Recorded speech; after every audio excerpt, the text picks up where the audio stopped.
सोचिए, जब कोई नाम सिर्फ इंडस्ट्री में नहीं बल्कि करोड़ों दिलों की धड़कन बन जाए, जब एक स्टार का अगला कदम सिर्फ एंटरटेनमेंट न्यूज नहीं बल्कि एक नेशनल डिस्कशन बन जाए, तो समझ लीजिए कि वो नाम है शाहरुख खान। पिछले 2 साल एसआरके के लिए किसी कमबैक स्टोरी से कम नहीं रहे। पठान, जिसने हिंदी सिनेमा की बॉक्स ऑफिस रिकॉर्ड बुक फिर से लिख दी। जवान, जिसने साउथ से नॉर्थ तक हर लैंग्वेज में तहलका मचा दिया। और डंकी, जिसने एक अलग तरह की भावनात्मक कहानी से दर्शकों का दिल छू लिया। अब सवाल ये है, इसके बाद एसआरके क्या करेंगे? क्या वो फिर से एक प्योर एंटरटेनर में आएंगे? क्या वो एक्सपेरिमेंट करेंगे? या फिर क्या वो जुड़ेंगे सबसे सक्सेसफुल एक्शन थ्रिलर फ्रैंचाइज से? जी हाँ, हम बात कर रहे हैं धूम 4 की। रूमर्स का टाइमलाइन समझते हैं।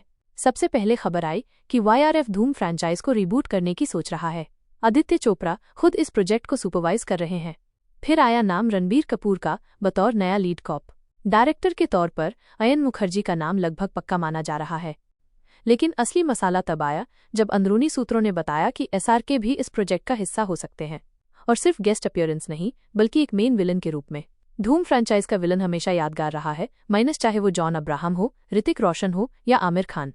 लेकिन अगर एसआरके ये मैंटल लेते हैं तो फ्रैंचाइज का लेवल और भी ऊपर चला जाएगा।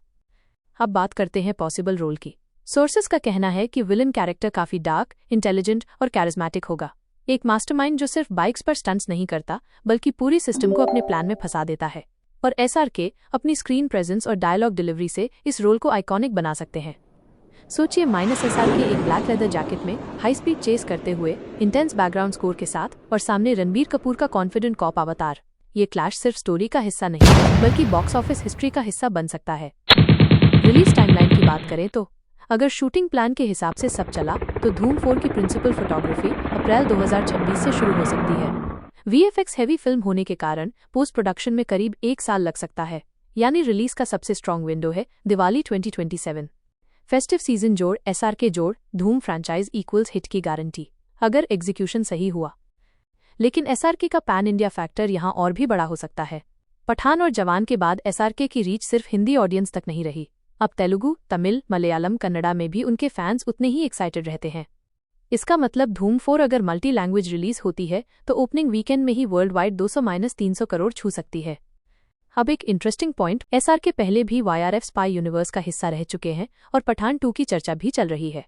कुछ इनसाइडर्स का मानना है कि आदित्य चोपड़ा धूम फ्रैंचाइज और स्पाई यूनिवर्स को किसी तरह कनेक्ट करने की प्लानिंग कर रहे हैं।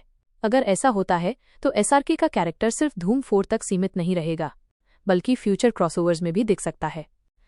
फैंस के बीच पहले से ही इस फिल्म को लेकर थियरीज बन रही हैं। कुछ कहते हैं एसआरके फुल फ्लेज्ड विलन होंगे, कुछ कहते हैं वो ग्रे शेडेड एंटी हीरो बनेंगे, कुछ तो ये भी मान रहे हैं कि एसआरके का कैमियो सिर्फ नेक्स्ट पार्ट को टीज करने के लिए होगा। एक बात साफ है, जब तक वाईआरएफ ऑफिशियल अनाउंसमेंट नहीं करता सस्पेंस बना रहेगा। लेकिन इंडस्ट्री में जितने भी लोग इस प्रोजेक्ट के बारे में सुन चुके हैं वो सिर्फ एक ही बात कह रहे हैं, अगर एसआरके धूम फ्रैंचाइज में आते हैं तो ये सिर्फ एक फिल्म नहीं बल्कि एक सिनेमैटिक सेलिब्रेशन होगा। तो दोस्तों, आपको क्या लगता है, एसआरके का अगला पान इंडिया प्रोजेक्ट धूम 4 है या कोई और सरप्राइज? कमेंट में अपना गेस जरूर बताइए। और हाँ, चैनल को सब्सक्राइब कर लीजिए क्योंकि जिस दिन ऑफिशियल अनाउंसमेंट आएगा सबसे डिटेल्ड और फास्टेस्ट अपडेट आपको यहीं मिलेगा।